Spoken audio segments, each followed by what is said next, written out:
Le projet gagnant d'aujourd'hui est une initiative du GIC des promoteurs maraîchers de Zamakoué, un groupe composé d'une dizaine de femmes. Elles ont fait de la transformation des produits vivriers comme les tubercules du manioc leur activité première. C'est la ville de Mbalmayo, chef-lieu du département d'Union-Ousso, province du Centre, qui a le privilège d'abriter ce groupe, le GIC des producteurs maraîchers de Zamakoué.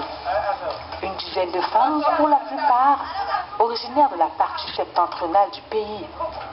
À partir de la formation par le CRADIF qui nous accompagne depuis des années, oui, nous avons compris que la matière première, le manioc, peut nous être vraiment rentable, que ça peut beaucoup nous aider. C'est à partir de là que nous avons commencé à faire le tapioca et l'amidon. Nous faisons aussi le couscous. Cela fait un peu plus de 10 ans que ces femmes se livrent à cette activité. Elles ont déjà réussi à se faire une clientèle fidèle. Il y a le marché, nous le vendons. Il y a des grossistes qui viennent chercher pour amener à Yaoundé. Nous le vendons en détail aussi dans le quartier. Nous avons des sœurs qui viennent prendre les vendredis pour amener vers la frontière du Gabon. C'est dire si le marché est ouvert et qu'une augmentation de la production peut entraîner une plus-value. Les difficultés, ce sont les outillages de travail.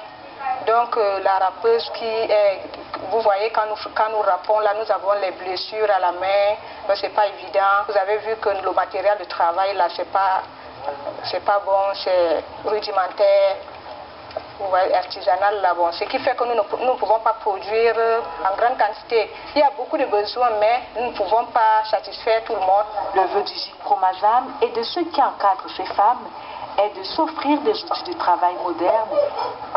Si on pouvait avoir à notre disposition un moulin, et je crois que ça pourrait nous permettre de multiplier nos chiffres d'affaires, pourquoi pas par 10. Ces femmes ont bénéficié jusqu'à présent de l'assistance du centre d'appui et de développement des initiatives. Depuis 16 ans, on les accompagne. Nous voulons que ces femmes soient autonomes, que ces femmes soient épanouies. Et elles ont des commandes dont nous pensons qu'elles doivent devenir des professionnels et qu'elles puissent être des entrepreneurs ruraux. Il est question aujourd'hui que la Promazam puisse voler de ses propres ailes. C'est d'autant plus que la vente de ces produits rapporte. Pour l'investissement de 50 000 francs CFA, par exemple, les gains sont proportionnels au coût de l'investissement, soit un bénéfice de 100%. Le projet, il est vraiment viable d'abord parce qu'il n'y a pratiquement pas de risque. Quand on sait qu'un projet, d'abord, c'est les risques.